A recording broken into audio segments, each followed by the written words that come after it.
Welcome to the Swim Swam podcast. I'm today's host, Coleman Hodges. Joining us today, he is the head coach, founder, CEO of Aquatic Sports Performance.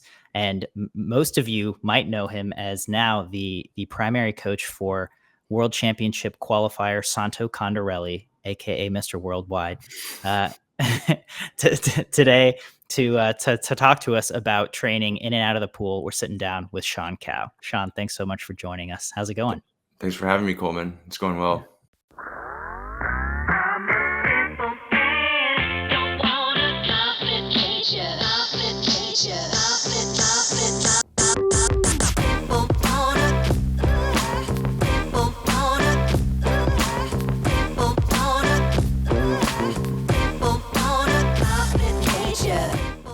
This episode of the Swim Swam podcast is sponsored by Commit Swimming, Swim Swam's exclusive team management software partner. Since 2015, Commit has been providing coaches with swimming's leading workout management software.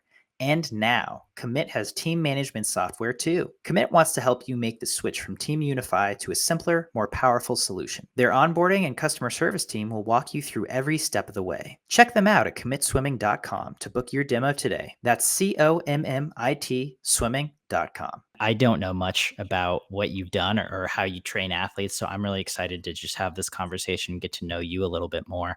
Sure. So Aquatic Sports Performance is not really a swim team. As you said, it's kind of a swim team on the side now, but it started as a gym and as training on dry land. Tell me a little bit about just your athletic background and how you came to found Aquatic Sports Performance. Sure. So I guess we got to go all the way back, right? So started swimming in 2006, grew up in Fullerton. So I'm on a team called FAST. And so I'm there until 2012, went to college at Arizona State. So I'm there for 4 years. My senior year was actually Bob's first year. And then I interned under Keenan Robinson. Great guy, wealth of knowledge. And then so I'm 4 years. I think there's two types of swimmers when they quit swimming. There's the type of swimmer who like never wants to see a pool again. And then there's the type of swimmer who wants to like keep swimming. So I was devastated when I was like kind of like forced to retire. So didn't quite know what to do because swimming was basically my only identity at that point. So I was like, all right, I'll just do more school then. So I got my bachelor's degree in exercise science, got my master's degree right afterwards at Arizona State in exercise science, and did the whole strength coach thing, picked up a job as a strength coach, worked with a bunch of different sports, volleyball, football, basketball, baseball, all that stuff. Did that whole thing, published a master's thesis on swimming and training, got that published in the Journal of Swimming Research. And then after I finished my master's, I was like, okay, what do we do now? Looked for jobs everywhere and couldn't really find one. And so I hit up our head coach at FAST in Fullerton, Brian Brown. I hit him up. I said, hey, I'm looking for a position. Can you give me a job? So started coaching there in 2018 and did the whole full-time swim coaching thing from 2018 to 2021. In the middle of it, of swim coaching, I started coaching a swimmer named Simon Lamar. He was on the open water national team. So started training him for free in my parents' garage, and I just started making content about it on my personal page. That was February, March 2019. Just started posting content about training him. He was at the time in the pool or outside the pool. Both. So I was the assistant coach at FAST. So I guess I was, watching all his practices, watching him swim like 20K a day, and then training him in my parents' garage. And so at the time he was preparing for the 2020. This was before COVID. So the 2020 open water Olympic trials were in 2019 because the trials were a year before. Unfortunately, he didn't make it, but that's kind of where it started. And I started posting content about it, and then started getting people asking me, hey, I want to train too. And start, you start getting more and more people in your parents' garage, and at some point, you know, your mom is like, okay, who are these people? And like, you got to start renting a gym. So started renting a gym October 2019. We're still at the same facility. And then it just grew and grew and grew to a point where I had to quit swim coaching because this was like eating up all my time. So I quit swim coaching and then started Aquatic Sports Performance officially October 2019. And then, so I've been, you know, growing this whole business. We primarily do strength and mobility training for aquatic athletes. And, you know, we were, you know, training people. Our social media presence has been growing lately.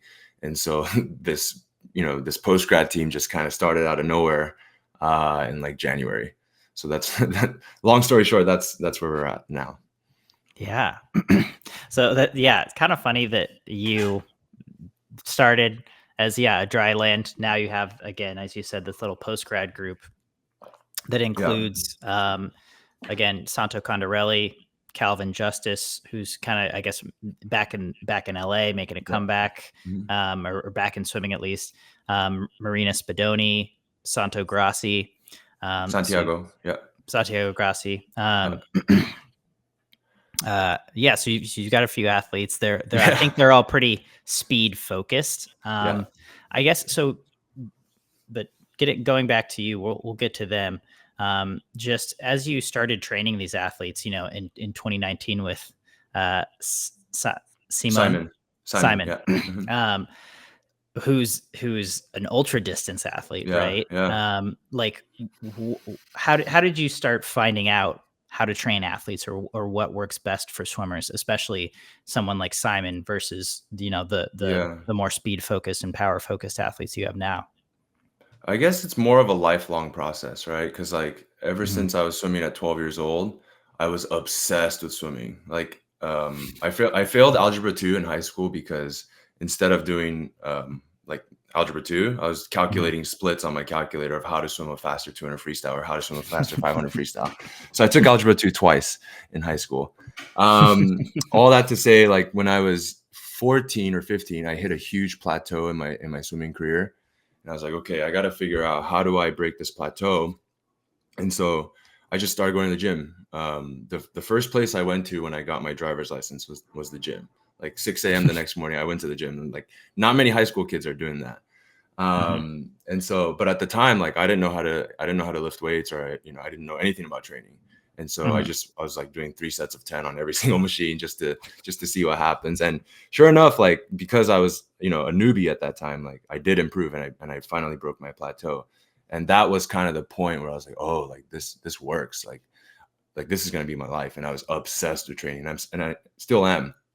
And so that's kind of what led me to study exercise science in college. And to answer your question, I guess there's not really a certain point at which I realized on how to train swimmers. It's been like this just lifelong journey of collecting information here and there, you know, trying to learn from other coaches, learning from athletes, you know, reading books, studying podcasts, doing all that. And then now my work is just a result of the past, you know, 15 years of my experience.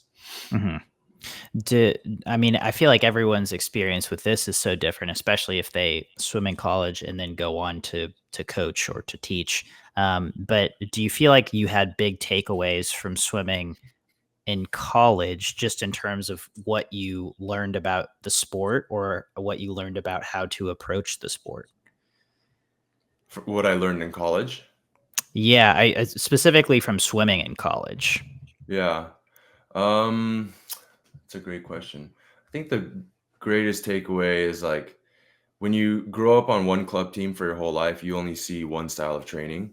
And so when you go to a college environment and you meet people from France, you meet people from Hungary, and you hear about their training styles and what works for them, you start to pick up on things that work, you know, like similar commonalities of, you know, oh, you also swim 8,000 meters or whatever. And you just start picking up on these things. And I can't tell you like exactly what I learned, but I think just being exposed to so many different things, I think is valuable for people. What events did you swim? I swam the 50 free, 100 free, 200 free, 100 fly. Nice. Yeah. What was your favorite kind of training that you did at college at Arizona State? Probably my senior year with Bob. That was Okay. my favorite, because before that, I was doing the 200 free was kind of my main thing, and Mhm. so I was in the D group, and so I was doing 7,000, 8,000 yards per practice, and I didn't really swim that fast. Like I came in as a 140 200 freestyler, and I finished with a 138. So it's like I didn't swim that much faster. Mhm. But as soon as Bob came in and I was doing a little bit more sprint oriented, I was kind of a hybrid between Bob's group and the sprint group. My 50 time and my 100 free and 100 fly time started to drop. Okay. Yeah. Nice. So that's kind of where I learned, okay, at a certain point, you have to start getting pretty specific to the energy systems and the demands of your event. Otherwise, you're just kind of training to train. And we can kind of get into that if you want. And I have my opinions on that. But yeah. Well, so again, when you started training Simon, like what things were you focusing on with him on the dry land portion of it? Because again, he's just a very different athlete than the ones you're working with now. Yeah, from a dryland perspective with open water training, it's primarily injury risk reduction. Like at Mhm. that volume of training, he was doing 20K a day.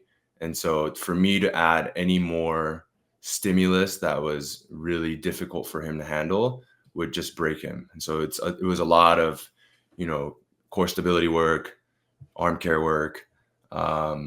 We rarely train lower body, because even in his stroke, like Simon doesn't kick that much. Mhm. So like we very, very rarely train lower body, very rarely train jumps, because there's literally not a single jump that you do in open water, in an open water race. So it was a lot of arm care, a lot of core stability. And my main job was to make sure that he was pain free. Gotcha. Um, did, did did you have takeaways from working with him specifically?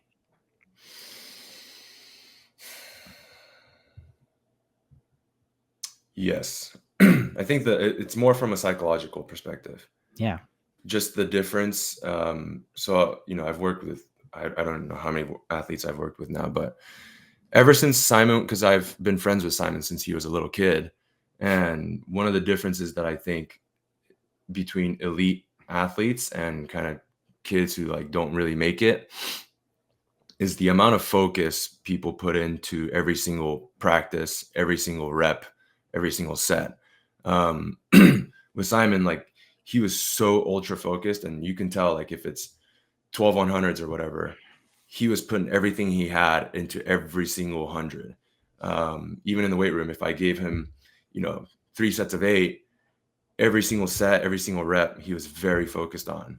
Um, and as a strength coach, you have to kind of be careful, because if you say, hey, we're going to do 4 sets of 8 today, and you say like, oh, like we train hard this week, maybe let's dial it back to 2 sets of 8. With a guy like Simon, it's like, no, the plan was 4 sets of 8. We're doing 4 sets of 8. So you have to, like, before you say anything, you have to really think through what you're about to say or what you're about Mhm. to prescribe, because anything other than the plan is a failure. At least that was kind of at the beginning. I think as athletes get older, they kind of understand and they mature. But that was probably one of the biggest takeaways, is like, oh, the reason this guy is successful is because of the amount of focus and dedication he was able to have. I train a bunch of high school kids who just kind of come in, go through the motions, and they're not really focused, and they don't make it as far. So yes, there's a lot of physical talent involved in the success of swimming, but I would say the hours of focused practice that you can put in is kind of the thing that separates the elite from the okay people. Yeah.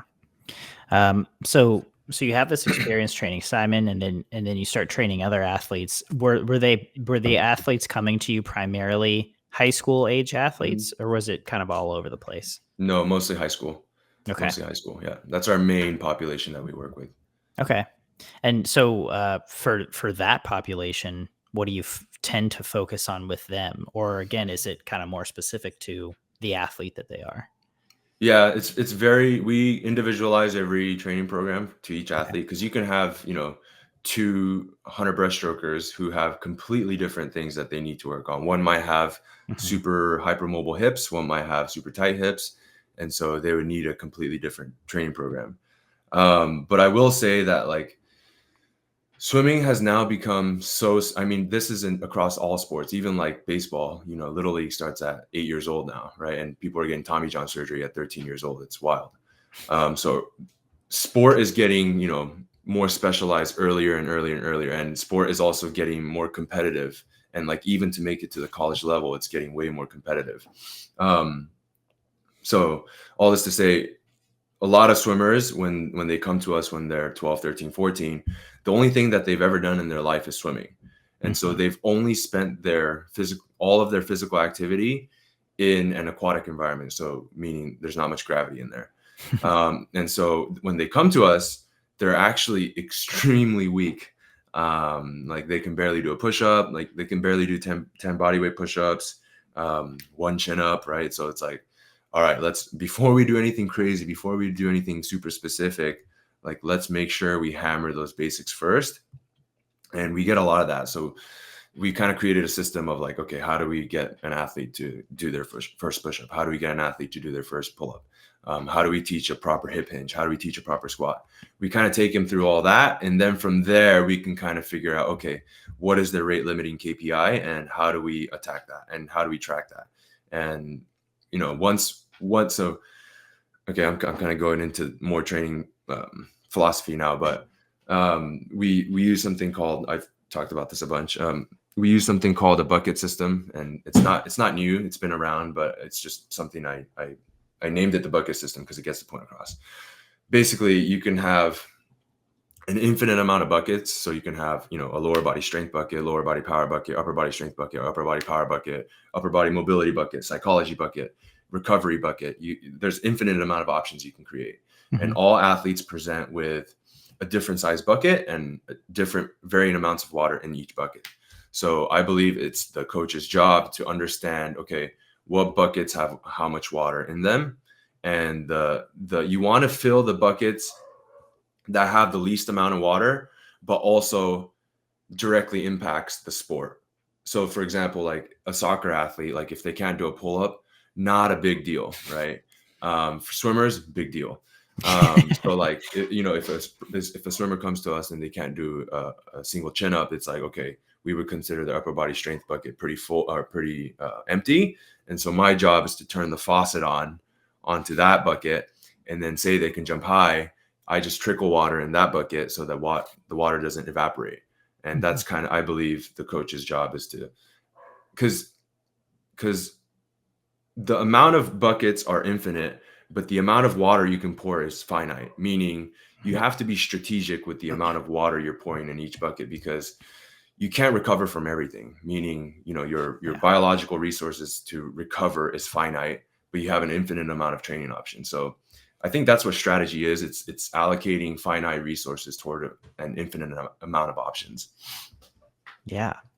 I love it. That was very informative and also a great way to dilute down your philosophy into a digestible presentation. Yeah. Okay, so that's kind of like, the approach you might take with a lot of your, or the majority of your athletes. So then again, tell me about this pro group, and kind of how it formed and how you've adjusted to training them, especially with, that, like you said, they're probably a little more focused, but also probably have different needs. Yeah. So the team formed because Marina Spadoni, we were teammates at ASU. We were both team captains there, and we actually met on a recruiting trip. And I've been Oh, training her wow. for years now, like almost 7 years or something. And Wow. Okay. so, yeah, and she lives in Texas. She's gonna actually move out here in a couple weeks. Um, but it just kind of started where, these post grads, these pro swimmers, they don't really have any other options in Southern California to train. And Mhm. so when you start posting content about, I'm training these people start reaching out, people start DMing you. Calvin DM me, hey man, like I see what you're doing and would love to train with you. And then it just kind of grew from there. Like it's literally just Instagram DMs. Hey, like, what are you doing? Like, can I train with you? And ever since this pro team started, we've gotten a ton of DMs. Hey, I want to come train with you too. And I've had to, unfortunately, turn down a lot of people just because I want to keep it hyper specific. You know, I want to really be able to focus on each individual athlete that we have and really think about them. But if I bring more people in, then my attention starts getting diluted and my thinking starts getting diluted too. So I'm intentionally trying to keep it small. But in terms of the training philosophy for them, it's still the same. Like the bucket system still applies. Yeah.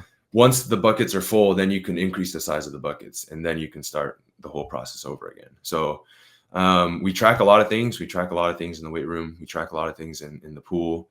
For example, like the 50-meter race, it's even though it's only one race or it's only one length of the pool, you can track so many things, right? Like time to 15, time to 20, time to 25, time to 35.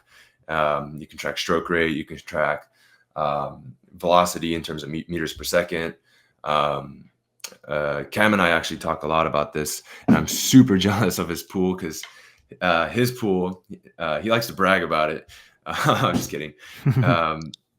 But he has laser timing for every 5-meter segment in his pool. Oh, so wow.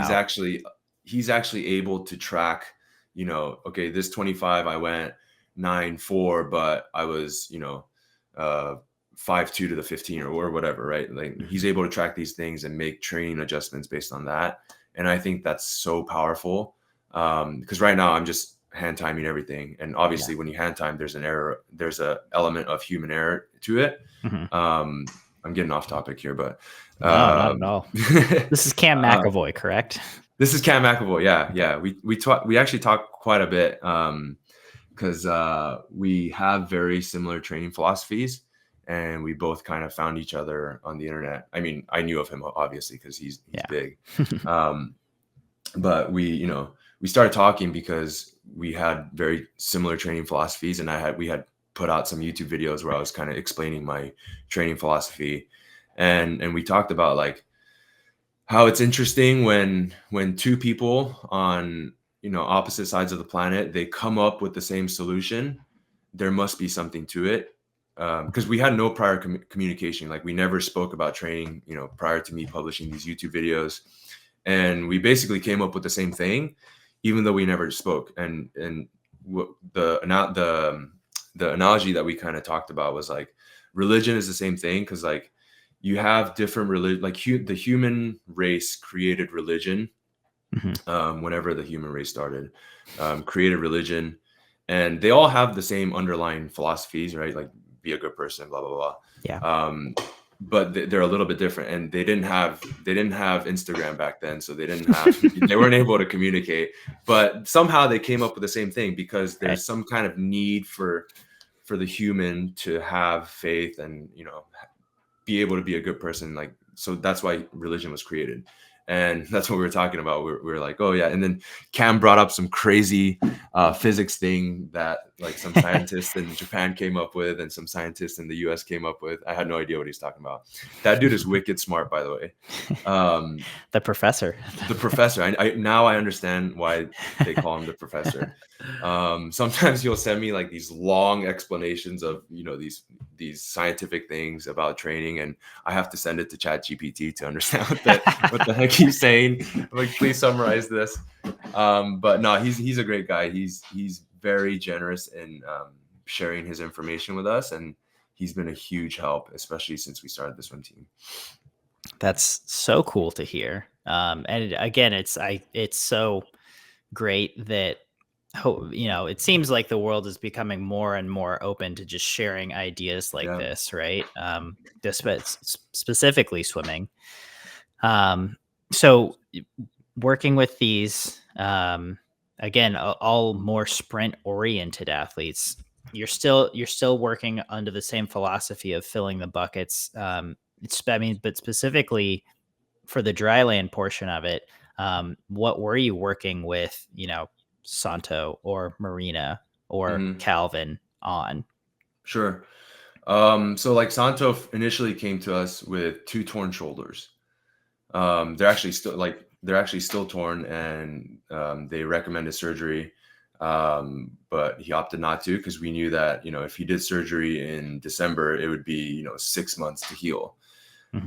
So he had to make a decision of, okay, do we do surgery and, maybe not be the same ever again, or maybe not be able to swim for another year, or do we just rehab the crap out of it? We actually have a team physical therapist, shout out Dr. Josh Lowe. He's done an amazing job with Santo. We talk every day about Santo's shoulders, and because because I'm his strength coach, right? And so we talk about, okay, what do we need to work on? What do we need to strengthen? And knock on wood, we haven't really had any issues with the shoulder ever since. So it just goes to show, like, if you have a quality rehab and strength and mobility protocol and program, you can still swim with a torn shoulder. Like, just because your MRI says that you have a torn biceps tendon or whatever, it doesn't mean like you have to have surgery and you have to take 6 months off. Yes, there are situations, if it's like fully torn, you might need surgery. Yes, there. I'm not saying like that's not possible, but we were able to strengthen it and rehab it to a point where he swam a 21.6 on it. So holy crap. Yeah. So, I mean, can you tell me a little bit more about that process? Just like how do you swim with a torn shoulder, or what are you working on in the gym? Like, how do you build strength with an injury like that? Yeah.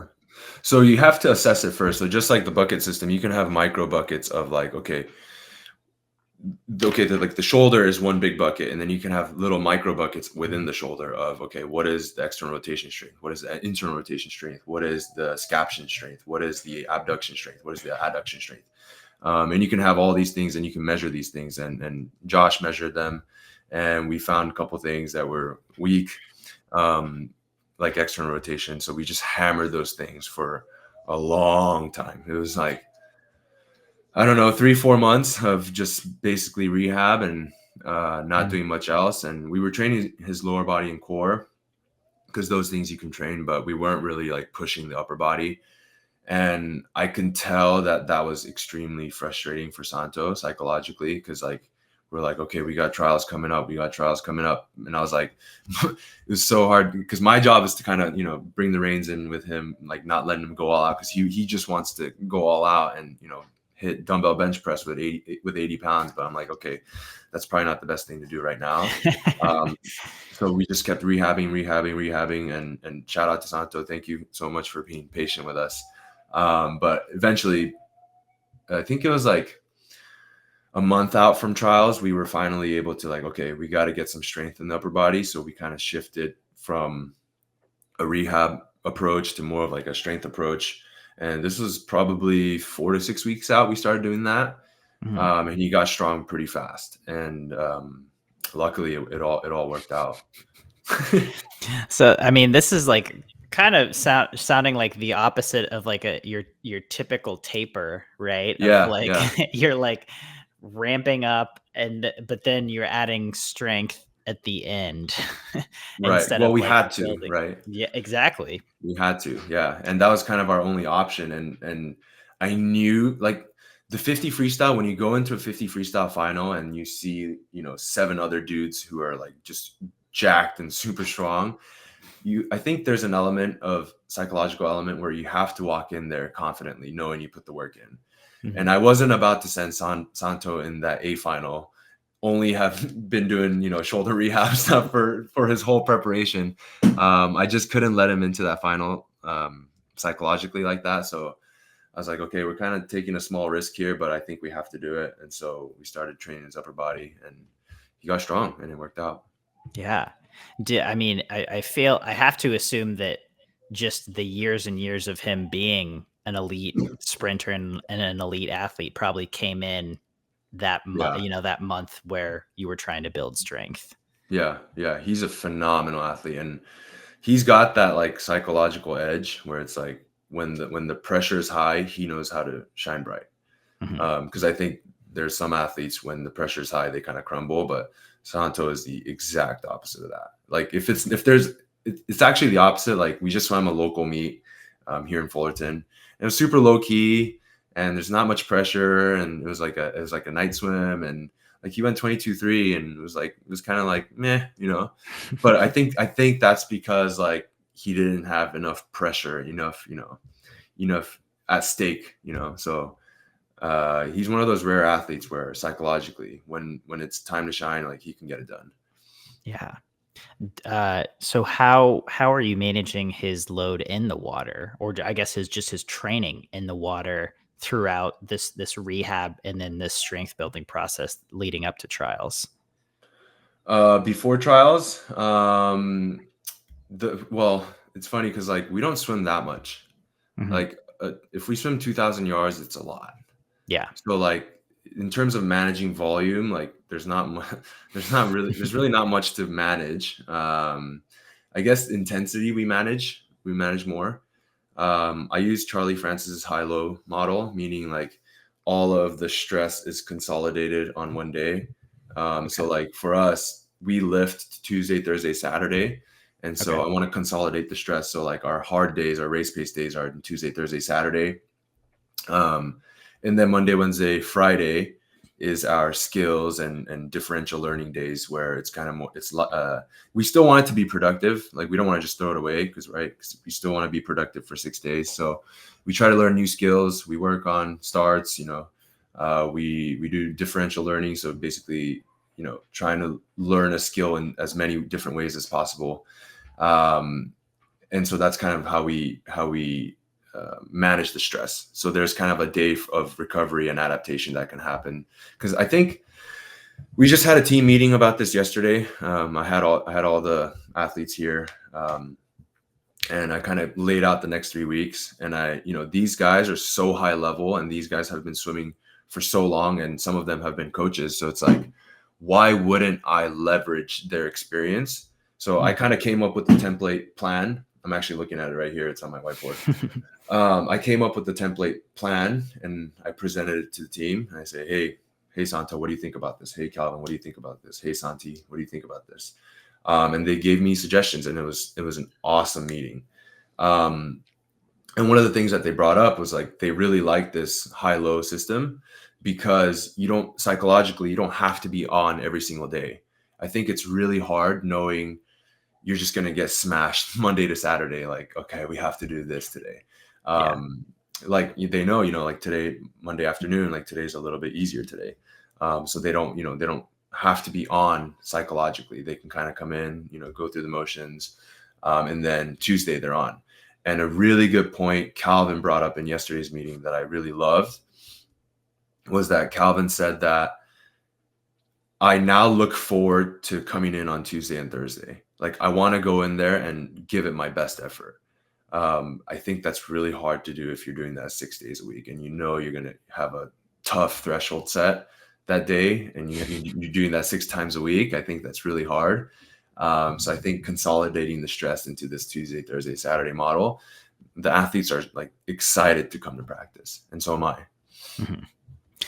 So, which is, I mean, I think that's great to hear, and I think to me that makes a lot of sense to me, especially for older athletes who have done it for so long that Yeah. you have to keep them psychologically engaged, right? And it's like they know how to flip the switch, or I'm guessing if they're at that level, they've been doing it for that long, they know how to go when they need to, but like they don't need to all the time. All the time. Yeah.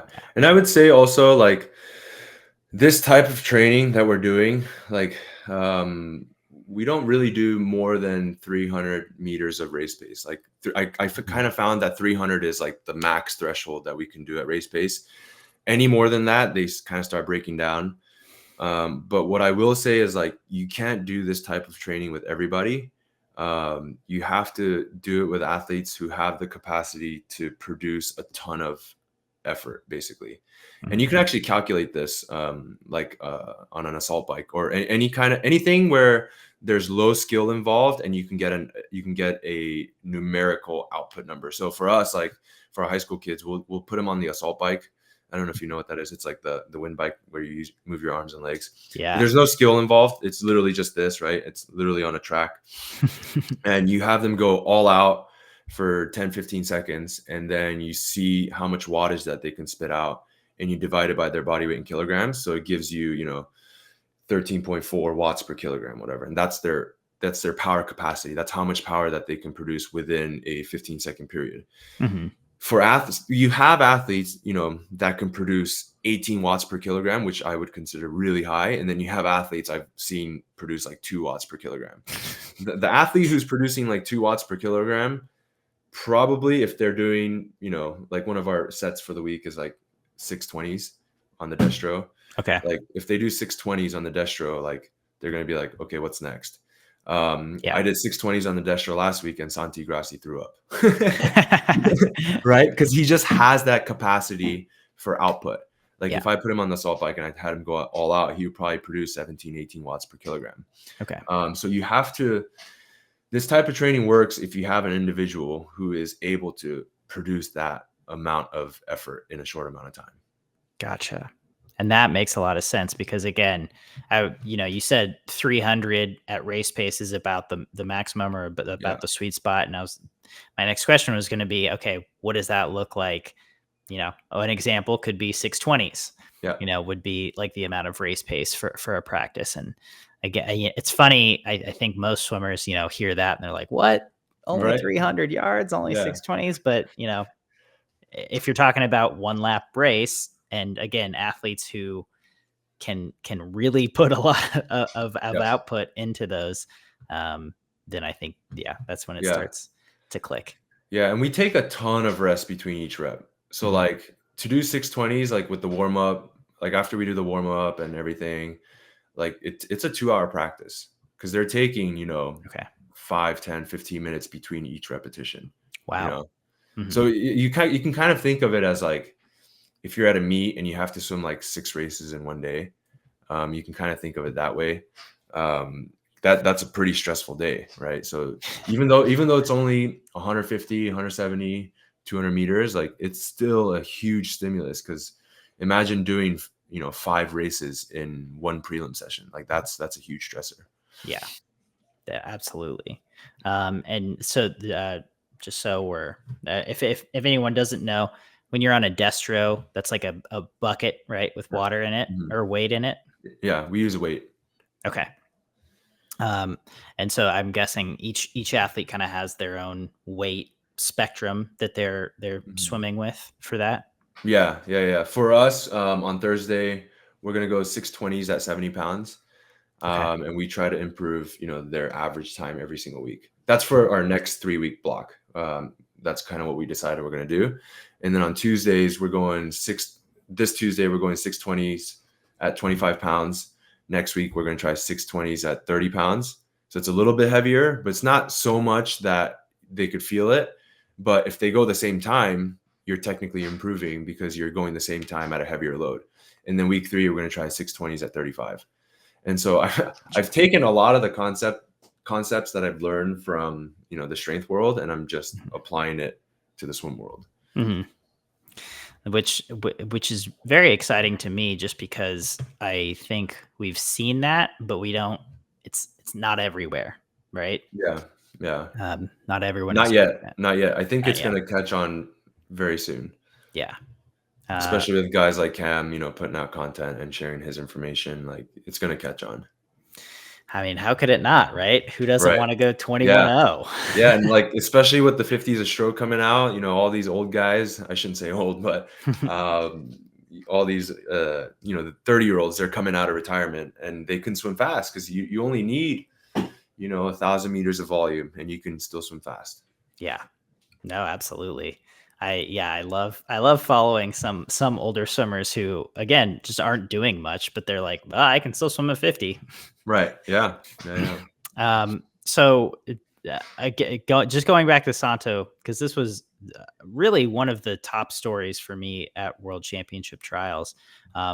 You build up his strength 4 to 6 weeks before trials. You guys were in Fort Lauderdale, right? Yes. Yeah. So how do you feel like that meet went for him in terms of looking at trials? He was 22.0 and then 22.3. Um, he was not happy with that because he has high expectations. Hmm. But we actually did another meet after Fort Lauderdale, Grand Challenge in Irvine. Okay. Yeah. He was 22.2. Unfortunately, got DQ'd for twitching on the block. No. But he was actually Santo is one of those guys who he doesn't really care about the time. He cares more about how the race was swum. Hmm. And so he was really happy with how he did the 22.2.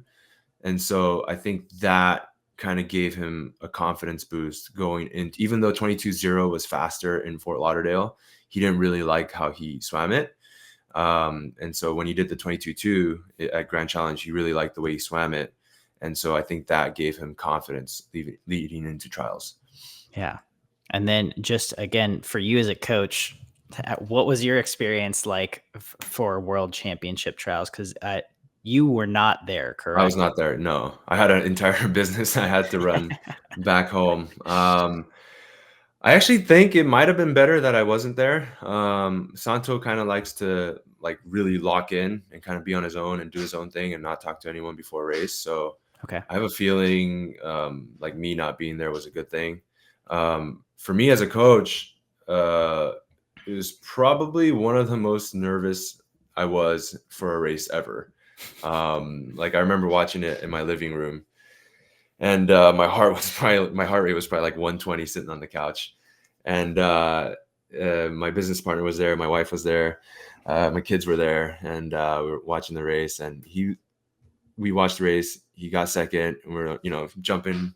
I actually have this video up on my Instagram, but jumping up and down, screaming. I accidentally made my kids cry because I was like yelling at the TV, and my son's only 3 years old, so he thought I was yelling at him. And then we're celebrating, and then Calvin calls me, or he FaceTimes me, and he's like, "Oh, like we did it," or I forget what he said, like we did it or something. And then at that point, I realized like, okay, like we're going to Worlds, and like I just started bawling. I've never had that happen to me where like an athlete's swim made me that emotional. I think it's because of everything Santo has gone through in the past year or two. He's gone through so much trouble and turmoil and struggle, and he persevered. Like it's a testament to his character and his perseverance and his determination. Obviously the whole thing with in 2024 he was trying to make Paris, but he couldn't represent Right. the US. That thing happened, so that was a disappointment. He lost his dad in January. Yeah. And then he obviously had the shoulder thing that he had to rehab. Hmm. And then to go through all of that and then come back and make the team, like I'm getting goosebumps right now just talking about it. Yeah. Like that made me so emotional, and like I've never cried like that. So thanks, Santo. Yeah. I mean, I think it was one of the most unexpected storylines, and especially with if he made the team, then Kieran Smith would be off the team, and obviously that's like not his fault. But again, Right. from a sports perspective, it was like, wow, this is like wild, and it's the last day of the meet. There's just like so much happening on top of his personal storyline. Right. Um, it was crazy, Yeah. and it, it was funny watching his reaction because he didn't have a big celebration or anything. I think he was like kind of cool and just Yeah. like, yeah, all right. Yeah, I think um, he expected that already, so he has very high expectations. So I think low-key he expected that to happen already, and so I mhm. think it wasn't a surprise for him. So he was 22-0 in Fort Lauderdale, Mhm. 22-2 at Grand Challenge. I think he was 21-8 in prelims, Prelims, yeah. Mhm. and then 21-6 in finals. As a coach, what did you see out of those two swims at trials? I mean, do you think it was just psychological? Do you think was anything he did better, or what caused those incremental drops? I think psychology has to do a huge part of it. Being Mhm. under the lights, big A final, high pressure, like I was saying earlier. Santo really thrives in that environment. From a tactical perspective, he took 35 strokes when he went 21.6. And so his tempo was higher when he went 21.8. And I believe when he went 22.0, he was 34 strokes. Okay. So I think tempo, stroke rate was a big deal there. And so that's something we're trying to work on. And the last Santo's first, I can't remember. I think it's 15 to 25 meters is like on pace with like world record pace for that segment. Like he's so fast from 15 to 25. And so what we're kind of working on now is like, okay, how do we get fast from 35 to 50? That's kind of, so like we were talking about the bucket system earlier, like you can have 50 free is the main bucket, and then you can have sub buckets within the 50. And so we're really working on that 35 to 50 time because we want to go faster than 21.6, and he will go faster than 21.6. But we just have to figure out, okay, what do we need to do in order to make that happen? Gotcha.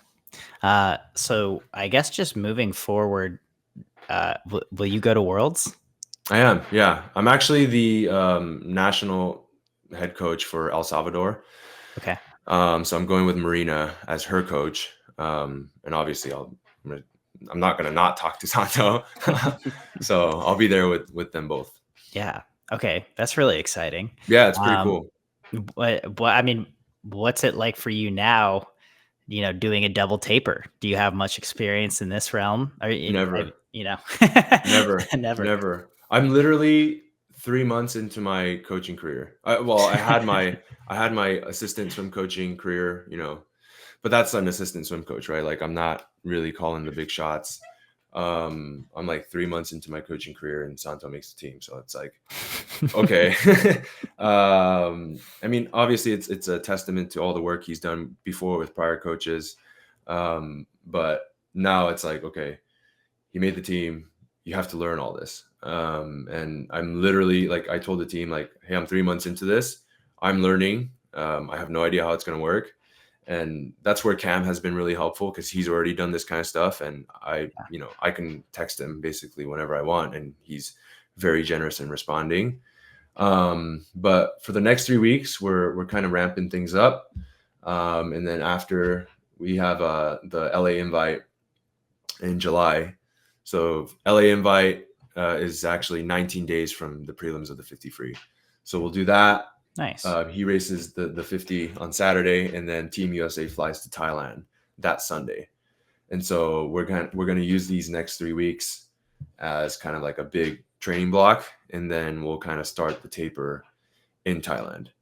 And because this is my first time putting someone on the national team, like I have no idea actually like how do I communicate with the coaches? Do they start coaching Santo?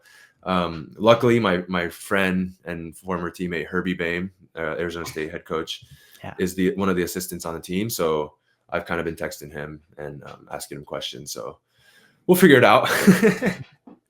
That's really exciting. Congratulations, first of all. Thank you. That's huge. Herbie is also, I feel like, someone who has been very generous in just sharing a lot of his methodology, and also someone who's just been very curious and willing to learn and adapt, especially when it comes to sprinting. How long were you guys on the team at the same time? Yeah, I was a freshman when he was a junior, and I remember we would sit in the dining hall and eat together, and then we would stay there for like another 2 hours just talking about training. And I was a freshman in college at this point, and he was a junior in college, and like we've never coached before, but we were still like, we were so obsessed with training that we were, just talking about training ever since then. So it's kind of cool how it all came full circle, and now we're working together to try to bring home gold for Team USA. I think it's really cool.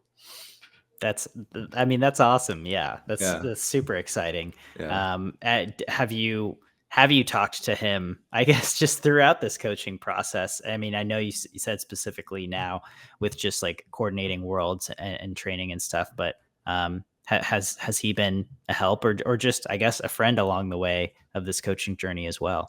Definitely a friend along the way. Whenever I have questions, I can text him and I pick his brain. Like when we were in Fort Lauderdale, I was like, hey, how are you thinking about special development exercises, and when does the law of accommodation happen, and at what point does it happen, and it's actually different for every single athlete. And so we talk a lot about like this nerdy stuff. And in terms of like the actual preparation, I just asked him like, hey, like, will you be able to coach Santo for me while you're over there? And he said yes. We haven't actually talked about the logistics yet. I think it's maybe a little early for that. I'll probably reach out to him in a week or two and just make sure, everything is good to go. But I'm glad to have someone like him who I can trust, who I'm friends with, who I can, send Santo to. Yeah, absolutely. That's awesome. What a cool connection. And I mean, you guys are both kind of trending up at the same time, it seems like. Yeah. I think I just got lucky. I definitely am not fully responsible for Santo swimming fast. I was just standing in the right place at the right time. And I just happen to know a lot of smart people whose brains I can pick. And so, yeah, I don't take full credit for Santo's success. I think Santo should take most of that credit, and then I should take like 3% of that success. Hey, I just provided a place for him to swim, like logistics of where do we get long course training, and that's kind of all I did. So I don't want people to think like, oh, Sean's like a super mastermind. I was just right place, right time. I feel like most coaches who have a level of humility would probably say that. But I am curious, as we're wrapping up this conversation, you said starting a pro team was not on your like 2025 goals list. No. Just for you as a coach or as a person, what is on your 2025 goals list? How will you be moving forward just for you, not necessarily through the lens of like being Santo Condorelli's coach? Well, our vision is to become the greatest high performance training facility in the world for aquatic athletes. That's the vision that we set for our company, and for like all of our coaches know that. We have a handful of staff members in the weight room who know that. I don't know if I should say this or not, but we're actually in the middle of building a facility, because right now we're subleasing from another facility. Mm-hmm. And so we're going to build out our own facility. And so, we have the Olympics here in 2028 in LA, but there's basically only one other professional team that's training here. Like, why not be like the Mecca for training high performance athletes here in LA? No one else is doing it. And so we kind of are using LA as a way to like make a breeding ground just for talent, and then top-notch talent can have a place to swim. Because unfortunately, like with the whole NIL stuff, like a lot of post-grad teams are being cut, and swimmers don't have a lot of options in terms of places to train. So my goal is to just be this all-encompassing business that has, it has the swim coaching, it has the strength and mobility training, it has the physical therapy with Dr. Josh Lowe. I want to add a sports psychiatrist. I want to have a nutritionist. Like, I want to be this all-encompassing, basically this high performance training service where athletes have a place that they can go to after college, and they don't have to pay a ton of money. The other thing we're trying to do is like swimming. Like, everyone complains that like, oh, like swimmers don't make money, so like swimmers should make more money, blah blah blah blah. But as an entrepreneur, there's two kind of business mantras I live by, and it's that money flows to value, and that the market decides what's valuable. And so swimming is unfortunately just not that valuable. That's what it is. That's, the market decided that swimming is just not that valuable. So like, we can complain about like, oh, swimming, they need to get paid more. They put so much hard work in and they're not getting paid. But like, I can also like be a janitor and work really hard for 10 years and not make a lot of money. But the value is not there. Mm-hmm. And so what we're trying to do is to figure out, how do we make swimming cool? Because like swimming, sometimes it's a little bit dorky and like it's a little bit like nerdy, and like we want to make swimming cool. Mm-hmm. And so that's kind of what we're trying to do with our YouTube channel, is make swimming cool. And so like, right now, attention is the most valuable asset, right? It's one of the everyone's fighting for attention because you can monetize attention, blah blah blah. That's more of a business lesson, but basically we want to be able to make. We're not there yet. We're in the building phase, but like we want to have a team where the athletes don't pay to train. So like our Olympic athletes, they don't pay. Like I'm doing it for free, because working is a stressor and that competes with high performance. So like I want, like Calvin Justice, he has a full-time job. I'm trying to get him to quit.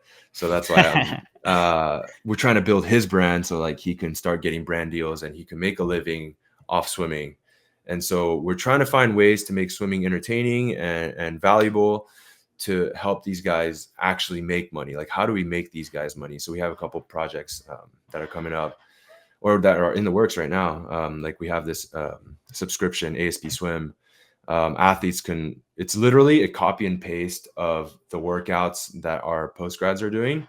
And I just posted on a subscription thing, and part of the proceeds are going to actually go to pay the living situation for our athletes. And I think it's a good idea. Like I'm already writing the workouts. Like people are curious. Hey, what is Calvin doing? What is Santo doing? So I just put it up there. We have a video library. We're going to start posting like behind the scenes stuff because people want to see like, what are they like in person? Like, that kind of stuff. And that's kind of one solution. My entrepreneur brain was like, okay, these guys are struggling to make a living. How do we make a living for them? And this was one of the solutions that we came up with for them. I love it. I mean, kudos to you for just getting creative and for trying to provide solutions for things that people have been complaining about for a long time, or trying to find solutions to for a long time. Yeah. I just hate when people complain, and I really try to minimize my complaining. And obviously there was a problem. And so I was like, okay, we need a solution to this. And I don't think there's no problem that's too big to solve. And so I think you just have to have the right people. You have to bring in smart people, and you can come up with creative solutions together. I love this philosophy. Sean, it's been great talking to you and getting to hear about your philosophy and your training. Thank you so much. And thank you for being so generous with your time. Thank you so much, Coleman.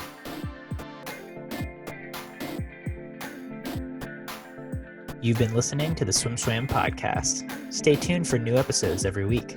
You can take Swim Swam podcast on the go by subscribing on your favorite podcast platform. Look for links in the description below, and be sure to subscribe to our YouTube channel for more videos as well.